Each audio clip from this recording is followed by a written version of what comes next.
Hello दोस्तों, स्वागत है आप सबका एक बार फिर हमारे यूट्यूब चैनल में। बात करेंगे इस वीडियो में कर्मचारियों से जुड़े हुए और पेंशनर से जुड़े बड़े अपडेट की। तो चलिए शुरू करते हैं। 11 मार्च का ये महत्वपूर्ण ऑर्डर शिक्षा विभाग से संबंधित समाचार है, साथ ही कर्मचारियों से जुड़े हुए भी समाचार हैं। तो राज्य सरकार के कर्मचारी और पेंशनर के लिए गहलोत सरकार ने दी है बड़ी राहत। बात करें तो 1 जनवरी 2020 से 30 जून 2021 की जो अवधि है, इसके दौरान सेवानिवृत्त कार्मियों को जो दे है ग्रेचुटी और 300 दिन का उपार्जित यानी पीएल का नगद भुगतान है दे, अब उसकी गणना बढ़े हुए डीए के अनुसार करने के आदेश किए गए हैं जारी। तो 1 जनवरी 2020 से लेकर 30 जून 2021 तक सेवानिवृत्त कार्मिक यानी जो पेंशनर है, उनके लिए अच्छी खबर है कि ग्रेचुएटी और 300 दिन का जो उपार्जित अवकाश का नगद भुगतान होता है, उसकी गणना बढ़े हुए डीए के अनुसार करने के आदेश जारी किए गए हैं वित्त विभाग द्वारा। तो वित्त सचिव बजट सुधीर शर्मा ने किया है फाइल पर अनुमोदन। 1 जनवरी 2020 से 30 जून 2020 तक की अवधि में बेसिक पे का 21% डीए, साथ ही 1 जुलाई 2020 से 31 दिसंबर 2020 तक बेसिक पे का 24% डीए, और साथ ही 1 जनवरी 2021 से 30 जून 2021 तक बेसिक पे में 28% जो है डीए मिलेगा। इसके हिसाब से उपार्जित अवकाश यानी पीएल और ग्रेचुइटी का मिलेगा लाभ। तो इस अवधि के दौरान यानी 1 जनवरी 2020 से 30 जून 2021 तक सेवानिवृत्त हुए कार्मिकों को काफ़ी लाभ मिलेगा। और राजस्थान पेंशनर समाज के कार्यकारी अध्यक्ष शंकर सिंह मनोहर ने भी जताया आभार मुख्यमंत्री का। इसके साथ ही समाज के प्रवक्ता धीरज गुप्ता ने कहा कि 8 दिसंबर 2021 को दिए आश्वासन के अनुसार एक मांग की है पूरी, अब सरकार अन्य बिंदुओं पर भी गौर कर वरिष्ठ नागरिकों को दे रहा। तो ये राहत की खबर है पेंशनर के लिए। गहलोत सरकार द्वारा बड़ी राहत कर्मचारियों के लिए 1 जनवरी 2020 से 30 जून तक सेवानिवृत्त वाले कर्मचारियों के लिए ग्रेचुइटी और 300 दिन का उपार्जित अवकाश का नगद भुगतान जो है उसकी गणना बढ़े हुए डीए के अनुसार की जाएगी। तो ये पूरा ऑर्डर भी है गवर्नमेंट ऑफ जो भी है राजस्थान फाइनेंस डिपार्टमेंट का 11 मार्च 2022 का ऑर्डर है, जिसमें calculation of gratuity and cash payment of unutilised privilege leave respect of state government employees retired during the period from January 2020 to June 2021 का।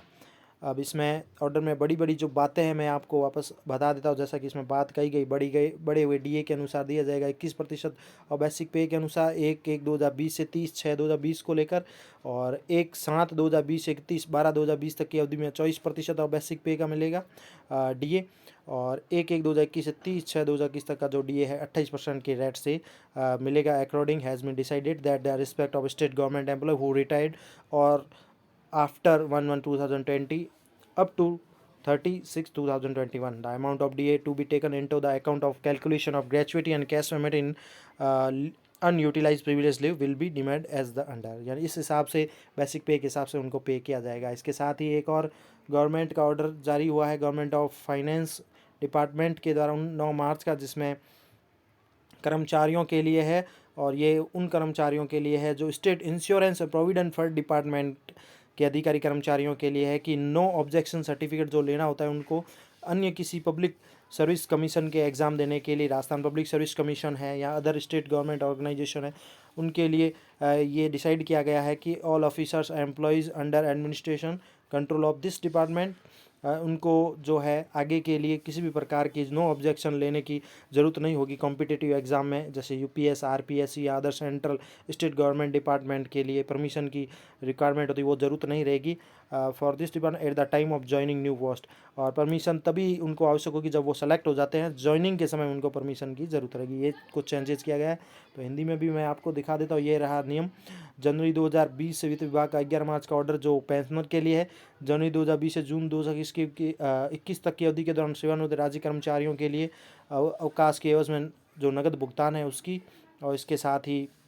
ग्रेचुइटी को लेकर निर्णय किया गया है, जिसमें बात कही गई है कि विभाग के आदेश 15/7/2021 के द्वारा 1/1/2020 से 30/6/2021 तक की अवधि के दौरान महंगाई भत्ते के भुगतान को 17% बढ़ाकर 28% कर दिया गया है। और ऐसे में राजस्थान सिविल सेवा नियम 1996 के नियम 45 में मौजूदा प्रावधानों के अनुसार सेवानिवृत्त और मृत्यु की तारीख में महंगाई भत्ते को ग्रेचुइटी की गणना के उद्देश्य परिलब्धियों के रूप में गिना जाता है। साथ ही राजस्थान सेवा नियम 1951 के नियम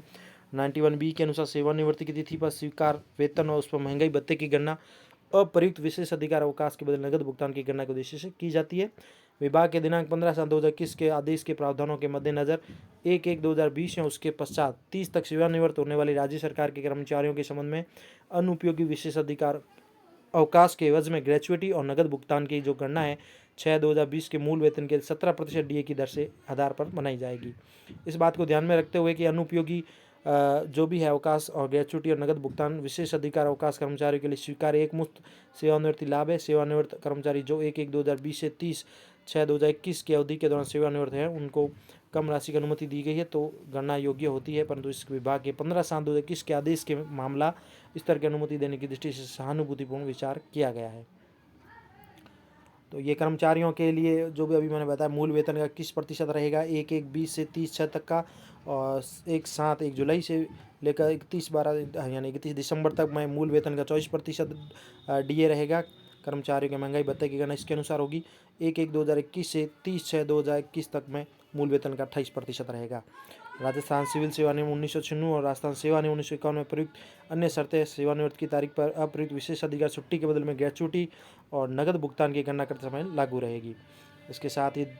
राजस्थान सिविल सेवा नियम अंशदान पेंशन नियम 2005 द्वारा शासित 1/1/2004 या उसके पश्चात नियुक्त किए गए सेवानिवृत्त कर्मचारियों के लिए अलग से आदेश जारी किया जाएगा। ये महत्वपूर्ण ऑर्डर सुधीर कुमार शर्मा द्वारा जारी। इसके साथ ही बता दें आपको वो ऑर्डर जिसमें परमिशन को लेकर बात करेंगे 9 मार्च का ऑर्डर जिसमें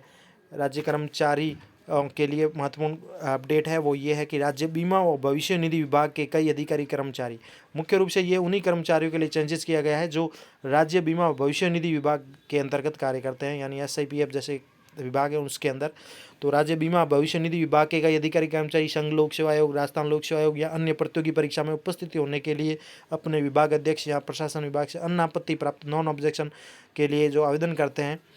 तो अब मामले की जांच की गई और निर्णय लिया गया है कि इस विभाग के प्रशासनिक नियंत्रण के तहत सभी अधिकारी कर्मचारियों विभिन्न विभागों में तैनात लोगों सहित को अब अन्य आपत्ति प्राप्त करने के लिए आवेदन करने की आवश्यकता नहीं है, जिसमें UPSC, RPSC या अन्य